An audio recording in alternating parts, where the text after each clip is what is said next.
Afternoon.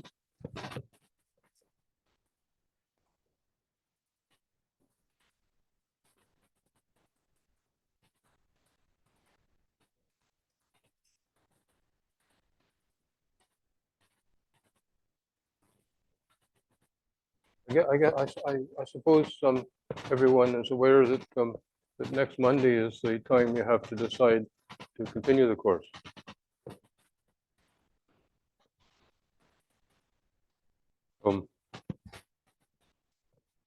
The number of people present enrolled is not that greatly reduced from what it was originally. It was twice as much of people are present.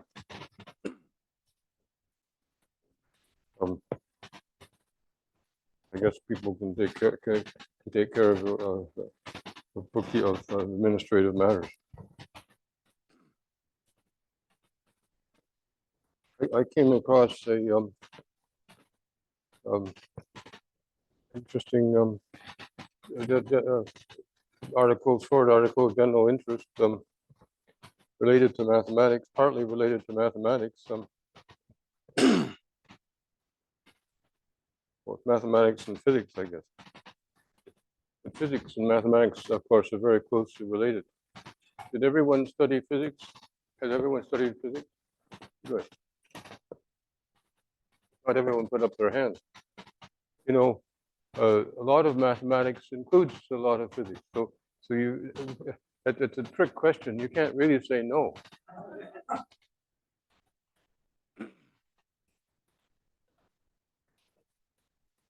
Well, I'm not sure. I think that it could be 6 of one, half a dozen of the other. Since we're in the metric system now, that joke might not be intelligible. But did I mention the history of Jones's discovery of how to keep the knots in your shoes straight? That the between left and right. The Jones invariant for knots. The Jones it's called a polynomial. It was opposed to other invariants, other polynomials, which had been discovered to study knots, to distinguish knots, and they couldn't distinguish your shoe knots left and right. But the definition of those invariants was very simple. It was very simple geometry, simple down to earth geometry. But the Jones not polynomial involves C-star algebras, operator algebras, and or you could give a definition. You could give a stupid definition of it. In terms of the you write your knot, you draw a picture of your knot in 3 dimensions, and then you project it down, or you take your knot and hold it up in 3 dimensions in a wire made out of wire, so it's rigid. Then you project it down to 2 dimensions, and then you have a whole lot of crossings. The lines cross each other, right? So you keep track of whether each crossing, which wire goes upstairs and which goes downstairs in every crossing. Okay, and in terms of that, there's an inductive definition of the invariant.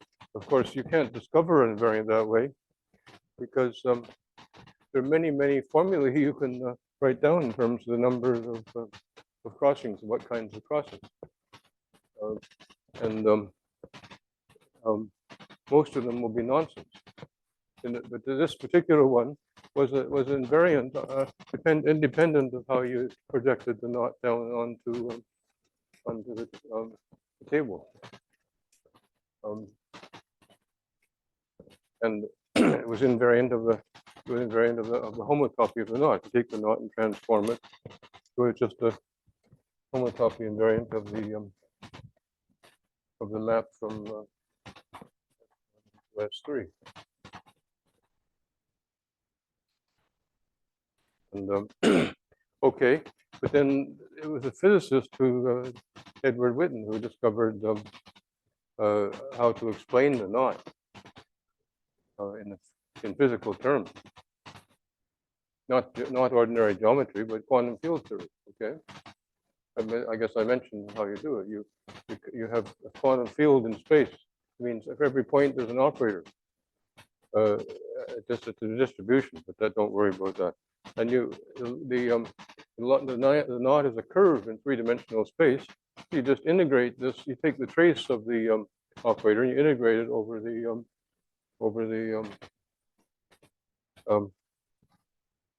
curve.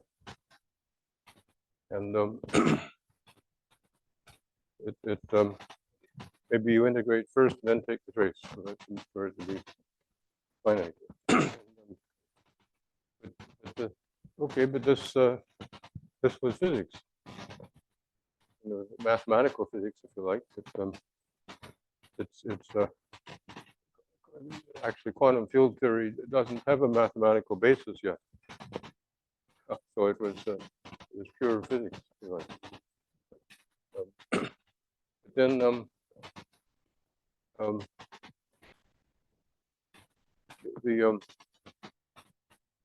I should say quantum field theory doesn't have a fully mathematical basis. Many people have worked on it. Well, okay, but then this came back to mathematics, physics influencing mathematics with the Heiberg-Witten theory. You heard of that? How many people have heard of that? Okay, good.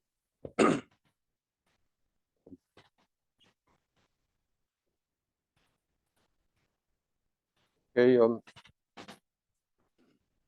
this is, you can decide yourself how much of this is mathematics and how much physics.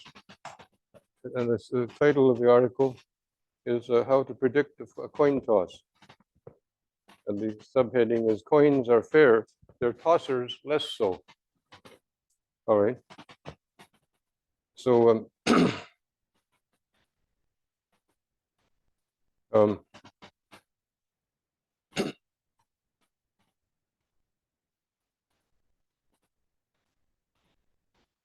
so the Percy Diaconis, a mathematician, Susan Holmes, and Richard Montgomery, well, two other American mathematicians, in 2007 analyzed the physics of a flipping coin and noticed something intriguing. Besides sending it somersaulting end over end, most people, when they flip the coin, impart a slight rotation to it. That means, I guess that means like this. So the coin is sitting flat, rotating like this. Because of course, if you flip it, it's rotating about through an axis. If you take the diameter as an axis, then it's rotating about that when you flip it. But also, if you look at the axis perpendicular to the coin, then apparently you can't flip it without giving it a rotation along that axis. And then if you have a top spinning, then it has some stability, right? In fact, there's a trick you can play on someone. You ask them to carry your suitcase, and you've got a gyroscope in it. Okay, so when they come to a corner, they have trouble getting around the corner. Okay. It goes both ways with porters. There was I saw a cartoon once of someone who had his baggage brought up to the by the bellhop to the hotel room. He was looking out the window, and the porter said, "Well, I must have been so confused when you gave me a whole 25 cents for a tip that I put it out the window instead of on the floor."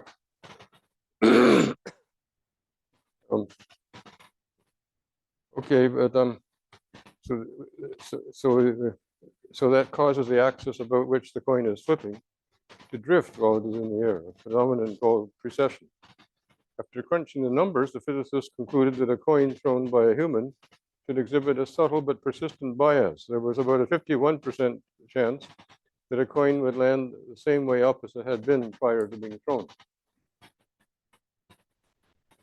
So in other words, if it was heads up when it was thrown, then it would be slightly more likely to be heads up at the end. Sorry? You want to know the reference? Oh, well, the title is, it's in The Economist, October 21st, and the title is How to Predict the Coin Toss. It's under Probability, Science and Technology section. Well, okay, so, but then there was the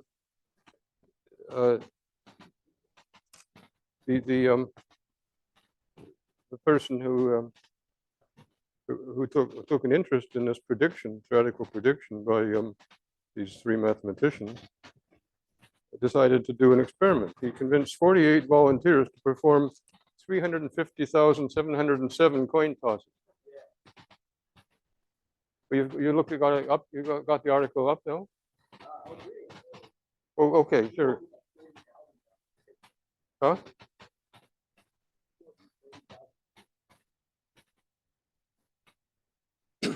Well, it was more. It would be a little less than. What is it? If it's a divide by 100, it's 3,000.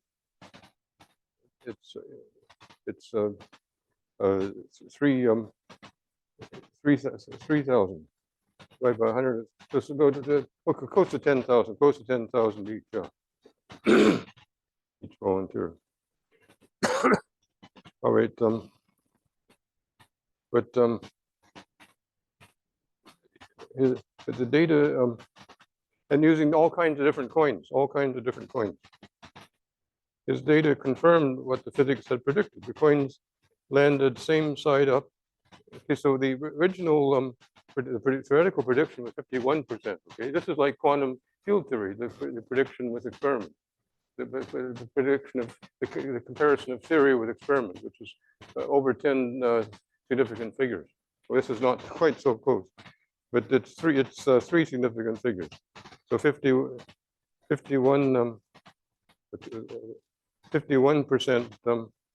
theoretically and 50.8% experimentally. Okay. So it was the determining factor was indeed humans' apparent inability to throw straight. Well, that's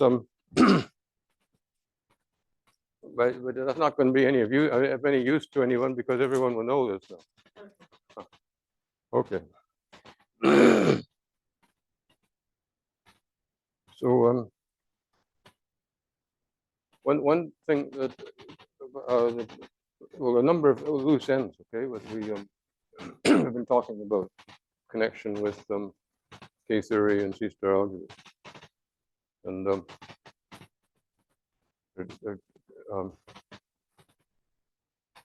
one is in connection with the Pascal triangle. It we when we wanted to know that the two, if you have we had the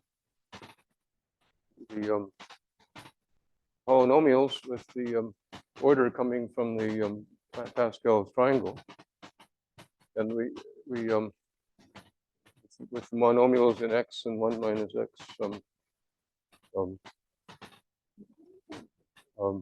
generating the positive cone, and then if you have a linear functional which is positive on all those monomials which are independent, so you can certainly have one.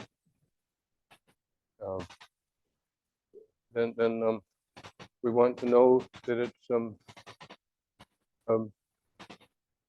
well, the idea is that we're looking at moments on the unit interval. That's the problem, and this is an approach to the problem.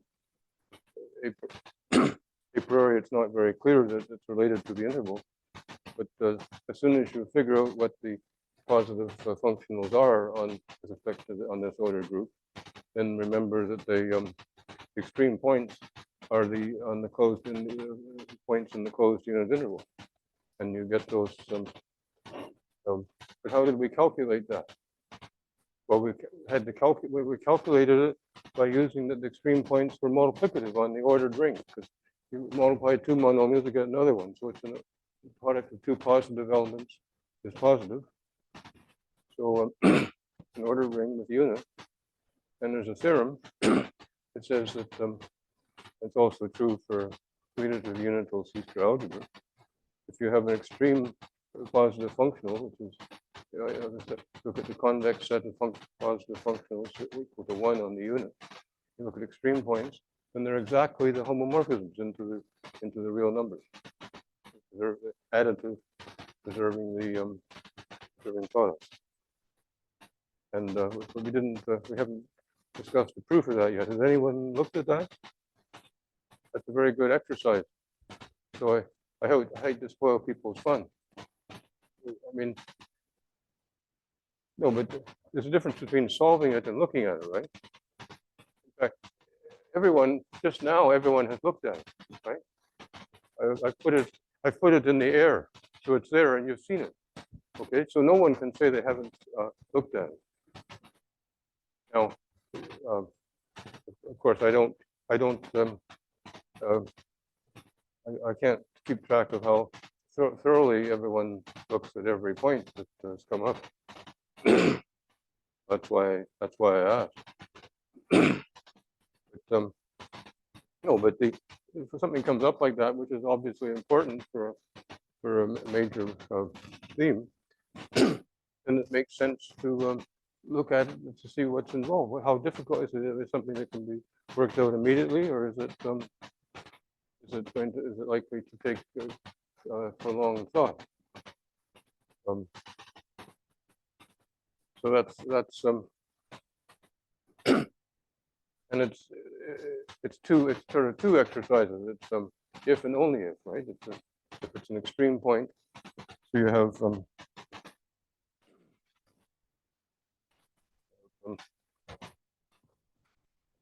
one have a ring unit, ordered ring, and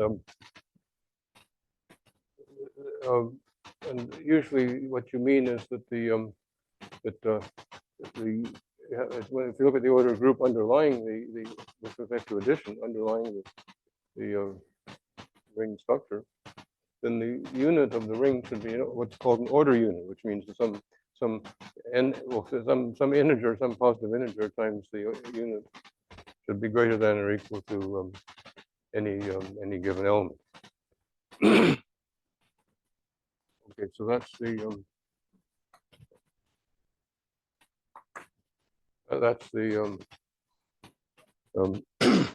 setting. And if it's a commutative C-star algebra, you can think of it as continuous functions on a compact Hausdorff space, maybe continuous functions on the closed interval 0, 1. So then it becomes quite close to this. The example we're looking at is polynomials with which turn out to be exactly the positive ones turn out to be exactly the ones which are strictly positive on the open intervals. So it would be if you maybe it might be more. It might be I don't know which special case is easier to consider, the polynomials with the Pascal triangle order, or the continuous real valued functions on the interval with the greater than or equal to as the order relation. So the positive cone would be the functions that are greater than or equal to 0 everywhere on the interval. And the question then is, if you have a positive functional, linear functional, which is positive on positive elements, and if you look at if it's equal to 1, so you look at what are the states.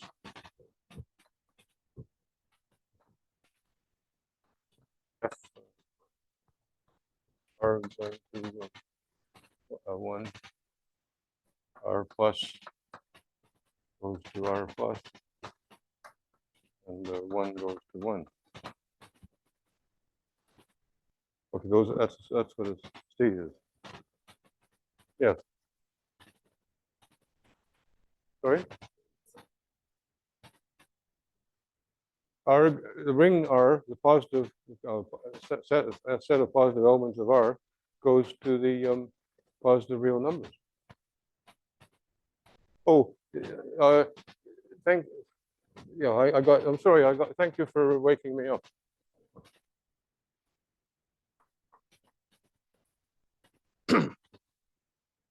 But let's say that what that interregnum, what intermission emphasizes is how important the unit is in the ring. Okay, it's also the order unit of it serves double duty. It's also the order unit of the order group.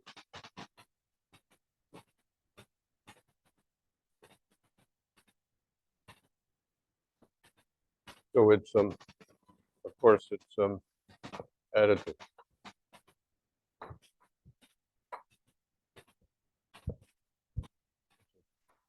Linear functional, positive, and unital. And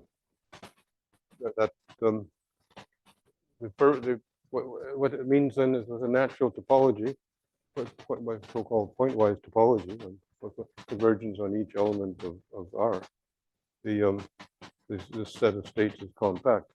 So it's compact and convex, and so it's got lots of extreme points. By the Klein-Nomen theorem. Everyone seen the Klein-Nomen theorem?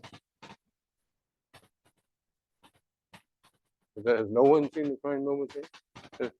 Hey, who has seen the Klein-Nomen theorem? I may ask. Okay, one person. How many people have heard of Klein and Millman, or Millman, or both?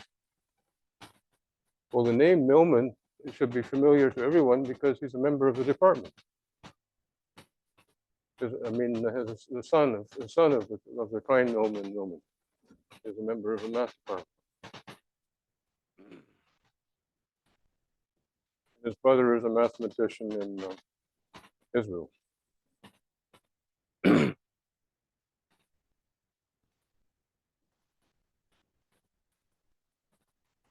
Okay. So extreme state, extreme point of a convex set. I guess, does everyone know what the extreme point of a convex set is?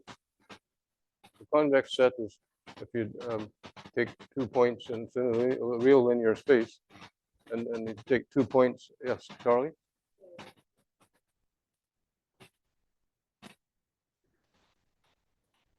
Yeah. So you take 2 points. You take 2 points in the you take 2 points in the set. Then the straight line makes sense because it's a linear space. That's what the word linear means. It means straight lines make sense, right? Okay. Then a convex set means it's closed undertaking the straight lines joining 2 points. And now, if you just look at a point, you don't know whether it's extreme or not extreme. Okay, if you just look at a single point. But if you look at 2 points, it's very easy to construct a lot of points which are not extreme. Okay, very easy. You have 2 points, and you join them, and you take any point in between them which is not which is different from the 2 points.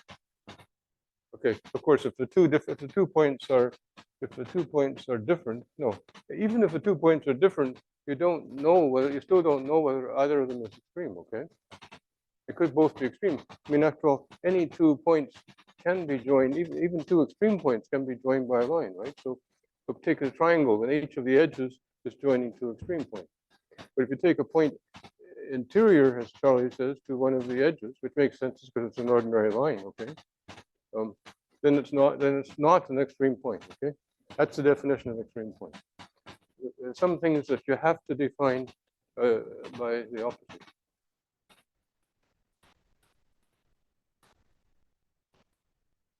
Okay, well,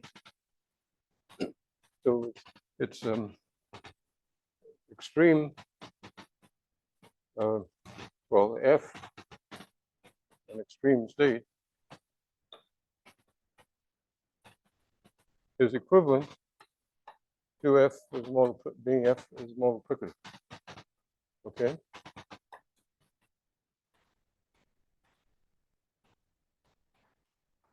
Well, I think this is a elementary exercise. It's interesting. Okay, it's not trivial. It's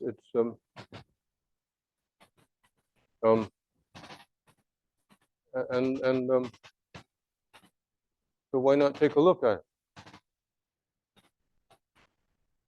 And maybe not just now. Maybe not just now. Okay, if you're taking a brief look at it now, but maybe we should maybe it's more appropriate to leave it hanging. Okay. It's not the sword of Damocles, because there isn't any exam in the course, and your exercises are optional. I mean, optionally chosen, freely chosen. This would be a good exercise.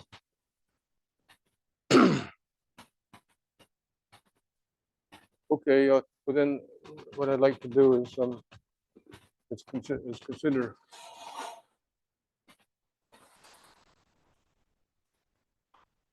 another thread. I won't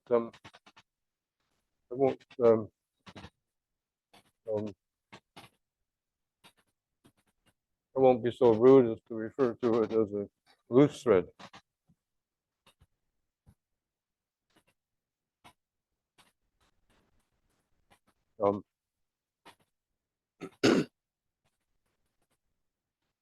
Okay, so we've been looking at extensions of C-square algebras, urbanic algebra, and so you have an closed two-sided ideal mapping into A, and then mapping to the quotient A over I.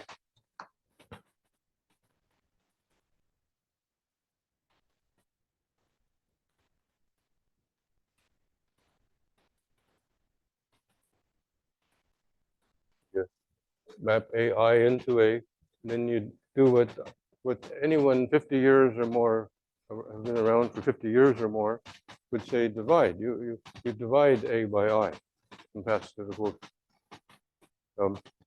Quotient is a noun. 50 years ago, quotient was a noun.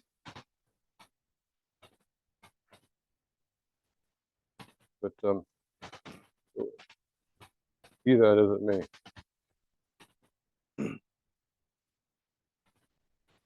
And the question is, what happens to the, well, first of all, an interesting application of K-theory applied to this extension. So A is called an extension of I by A over I. Some people say it the other way.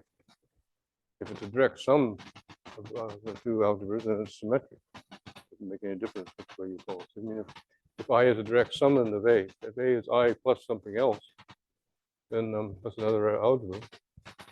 And two are orthogonal, in other words, just the direct sum urbanic algebra. And the quotient is the other direct summand. And it's and then certainly the look at the definition of the K groups, and it preserves direct sums. Each one of them preserves direct sums. But if you have, and sometimes it's true that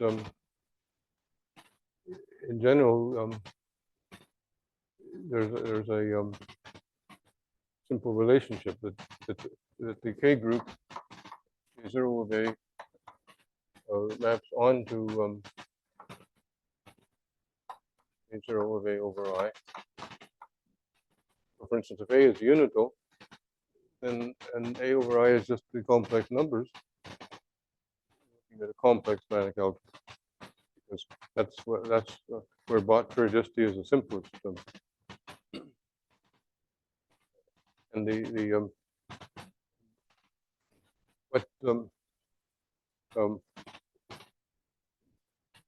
one reason to look at Bott periodicity doesn't come up with Pascal's triangle. You don't need Bott periodicity to prove the Hausdorff moment problem, but you do need it to prove that if the ideal is AF and the extension is not unknown and the quotient is AF, then this implies that A is AF. Okay. In other words, it's the closure of an increasing sequence of finite dimensional C-star algebras, which are it's a good exercise that finite dimensional C-star algebras are direct sums of full matrix algebras over the complex numbers, considered as C-star algebras.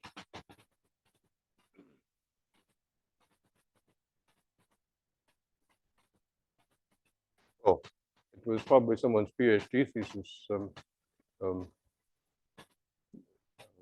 half a century ago or more, I guess. 3/4 of a century maybe. But so K0 is a functor, and you use that to define K0 for a non-unital algebra. You join the unit, you map K0 of A tilde onto K0 of the complex numbers, and this is surjective, and this is non-zero. So that means that there's a kernel. Probably, unless that, well, likely is a kernel. And well, if even more, it would be even more likely if this were zero, that there'd be a kernel. In fact, if you're talking about K1, how many people have looked at K1 of the complex numbers? So, okay, so let me move the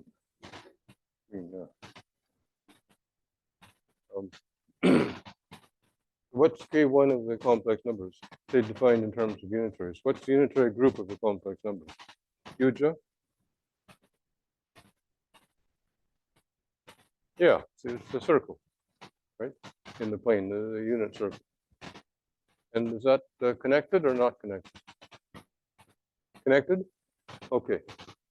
So this suggests that K1 of the complex numbers is zero because you take the connected component. But you have to go to matrices. And who knows what the 2 by 2 unitary elements are. The 2 by 2 unitary matrices. Well, you have to give a definition. Well, of course, we know the definition. Or you have to write a formula in terms of 2 by 2 matrices, and you get to n by n matrices. It's going to get more and more complicated. So there's a trick to show that also the matrices are connected. Anyone want to guess the trick? Rishi, are you about to guess it? Okay. So what do we know about the unitary matrices over the complex numbers? How many unitary matrices are there? Charlie, are you familiar with the spectrum of a matrix? It's the eigenvalues for a matrix. Okay, well, if you have a diagonal matrix, then you can see the eigenvalues sitting there, right? What if it's not diagonal? or you can define the eigenvalue, but what's the purpose of knowing the eigenvalues? If it's a unitary matrix, Rishi, but okay, Arcofala.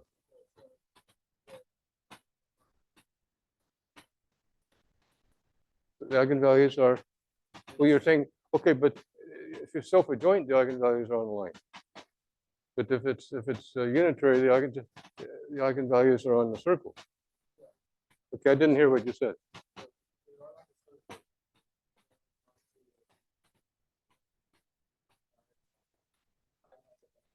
Okay, but I guess this is true for any normal matrix, and there these eigenvalues are any points. So it's not so important that they're on the circle. But what's important is what's important is that they're on the circle when you've got them down the diagonal. In other words, there's something called the spectral theorem. I don't know if it's called the spectral theorem in the linear algebra course, but because it talks about unitary matrices. But every in the finite dimensional Hilbert space, Euclidean space over the real complex numbers, every Puya, and what do you know?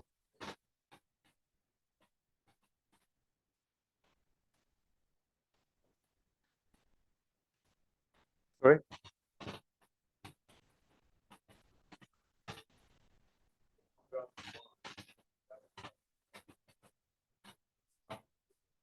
Okay, this is you're getting to be too long. This is too long a story. The spectral theorem can be summed up by one word. There's a rough summary. This is just one word. Okay, for a normal matrix.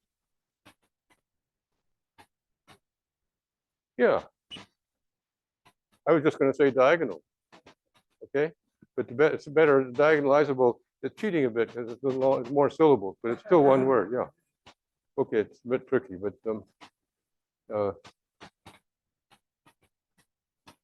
all right. Then of course diagonalizable means with respect to actually doesn't mean you don't care how it's diagonalizable, but whether just by an invertible matrix or by a unitary matrix. In fact, you can do it with a unitary matrix, but it doesn't matter because the point is that once it's diagonal,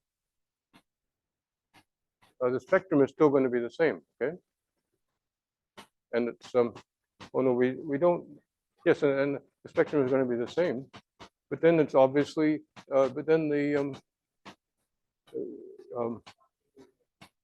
okay, so it's and so what you have down the diagonal is a whole lot of points on the circle because it's unitary, so the spectrum is on the circle, and then you can connect. Yeah, you can connect those all those eigenvalues through other points on the circle to the number 1. Which okay, but the trouble is along the way it's not necessarily unitary.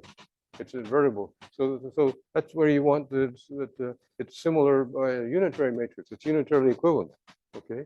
Then you look at the diagonal points on the circle, and then when you deform them around the circle to come back to 1, number 1, each one of them, then it's all the time you have a unitary matrix, and therefore I mean in the middle, and therefore when you go backwards with the unitary transformation, which transformed the original matrix, you get a whole path of unitary matrices. Okay, so that's that's my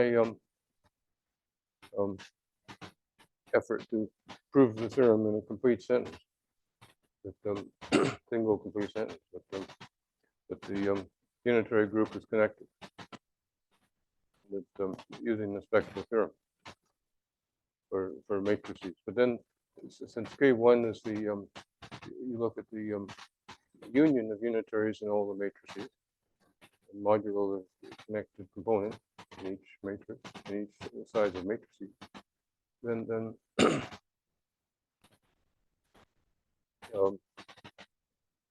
then it's going to be just have a single element. So everything is connected.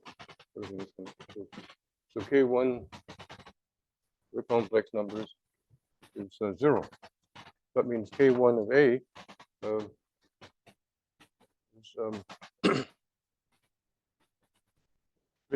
map of 0, and if it's supposed to be analogous to the K definition of K0, then you would well, that's after you take the join the unit. Then if you're going to define K1 of A to be the kernel of this, well, that's everything. So you join a unit, and then that's K1. Oh, okay, but the point is that it's not always surjective, and the map from K, since it's a functor, since K0 is a functor, you do, and you can see it. You first prove it's a functor for unitary algebras, and then if you have a map from A to B, you do a little diagram chasing to show that the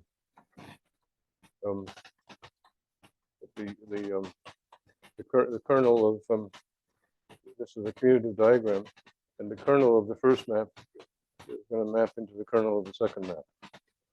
Okay, it's going to be the same map. So in other words, it's a functor. It's a functor even for non-unitary algebras. So you get a map. The ideal, as I said before, the ideal is almost never going to be unitary. Okay? It's an exercise when it is going to be unitary. When of course, if it has the unit of the whole algebra, then it's equal to the whole algebra. If it has just a unit, well, then it's a good exercise. Well, I already said what it had to. I described the setting, which has to be the case that if the ideal has a unit. I talked about the sum of two algebras. Okay. In that case, each one of them each one of the direct summands is an ideal, and one of them can have a unit. Okay. Either one can have a unit. Both can. Then that's the general case when the ideal has a unit.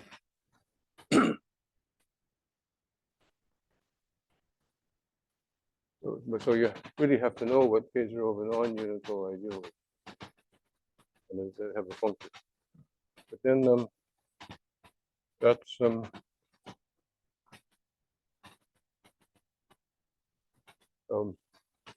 and then you have exactness here, but not even though of course you have a map from 0 into this and this into 0, and that's the K0.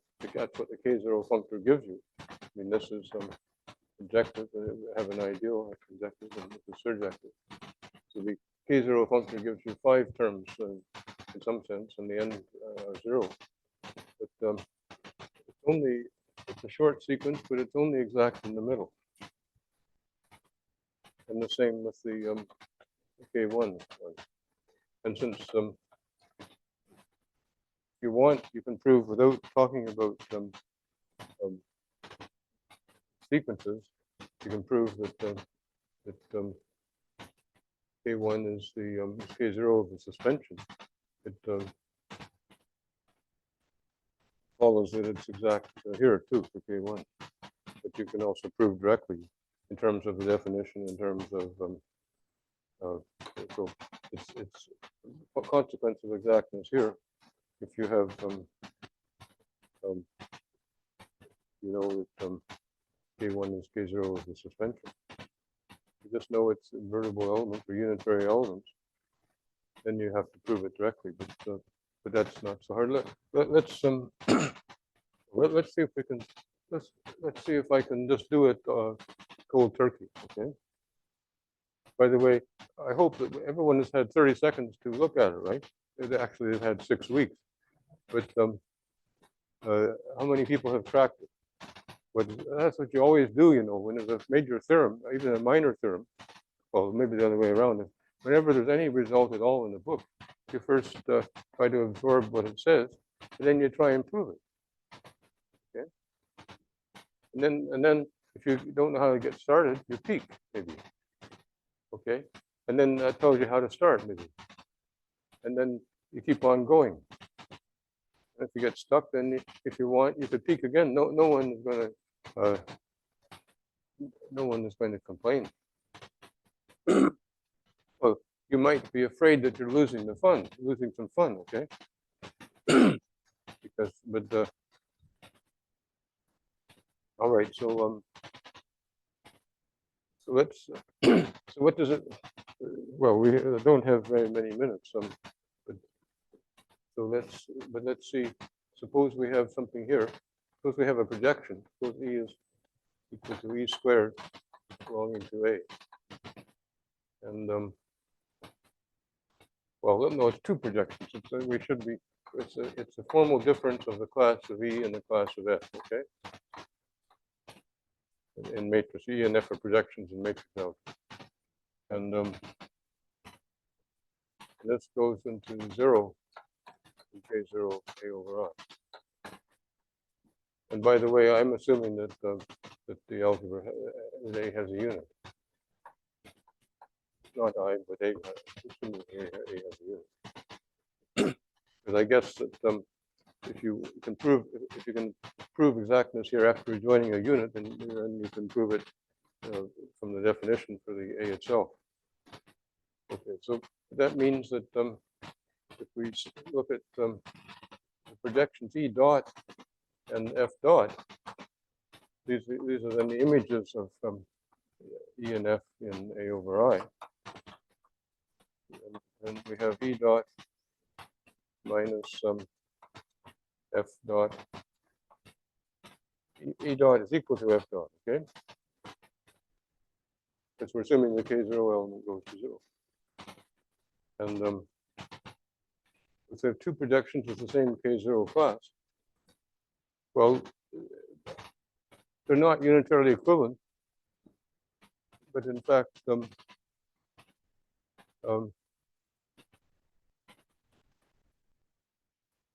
you can add a multiple of the unit to both of them.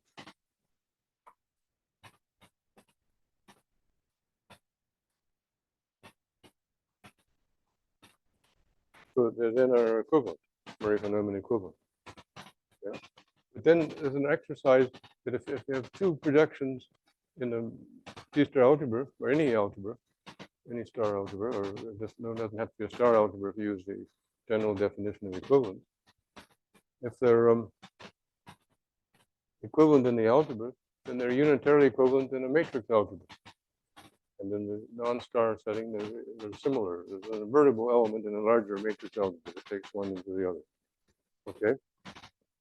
So that means we can assume, so if we, well, by the way, if you add the class of the unit to each of these, A has a unit, you add the same multiple unit to each one, then it won't change the K class. And so we can suppose that they are equivalent. And then passing to matrices, we can suppose they're unitarily equivalent. But then if that, so we have a unitary in the quotient.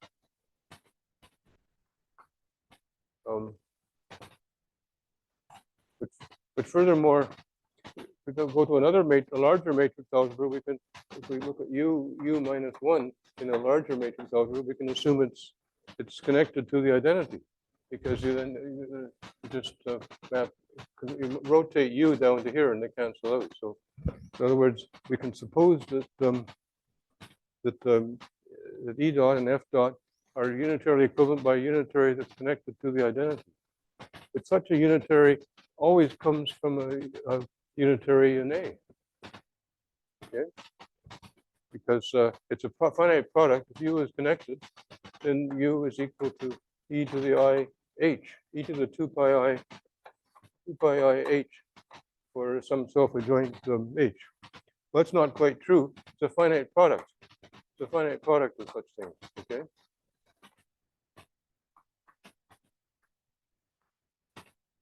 And each one of these obviously lifts, because a self-adjoint element lifts to a self-adjoint element. You lift it to anything, and then you take the adjoint of it and divide by 2, and that will map into, that'll be self-adjoint, and that'll be another lifting of your given element. Okay. So we lift that unitary up here, and we transform E and F by the unitary.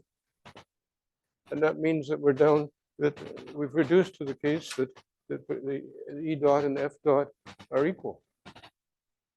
Okay. Well, maybe that's overkill. What did we want to get to it's in K0 of I? We wanted, so I guess we did want to know that E, how do we, yeah, so we get that E and E minus F, they're equal in the quotient. Yeah, they're equal in the quotient. Okay. That means E minus F belongs to the ideal.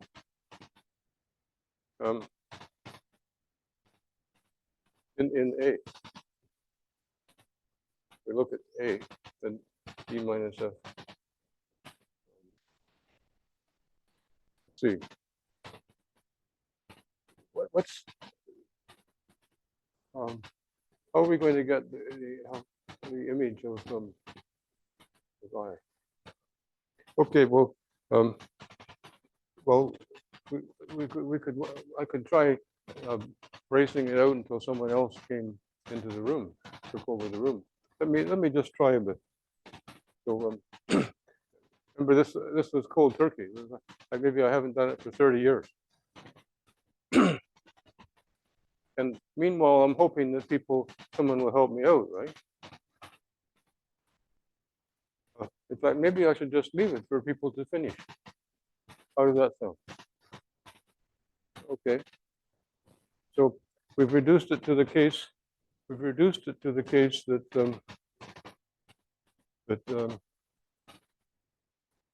that E dot is equal to F dot. Okay. In other words, we have two projections in A, and we're looking at a class of E0 minus F0, and E dot is equal to F dot. And the question, does this imply that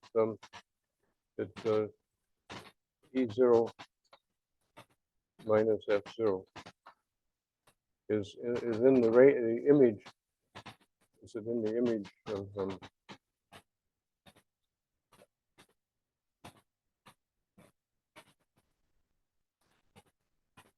see, the trouble is it's a little complicated because I does not have an ideal. So we have to say something is in I tilde. Right, look at I tilde. So we have I tilde is contained in A because A has a unit. That means I with unit adjoint. And what's K0 of I? You look at something. You look at something in K0 of I tilde, which maps into 0 in the quotient. That was the kernel. I rubbed it out. Oh yeah. But okay. But look, if E0 minus F0, that is in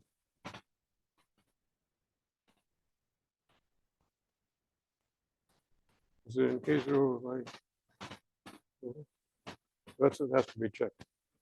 But if it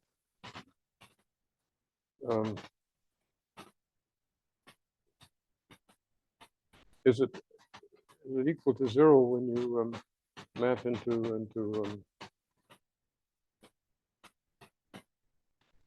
well, certainly when you map into the quotient, divide out by I, then the two projections are equal. So once you get it here, then it will be in K0I. All right. Well, let me rest my case. That's not the usual. That's not the usual. When a lawyer looks as if he's losing, that's not what he said. Okay.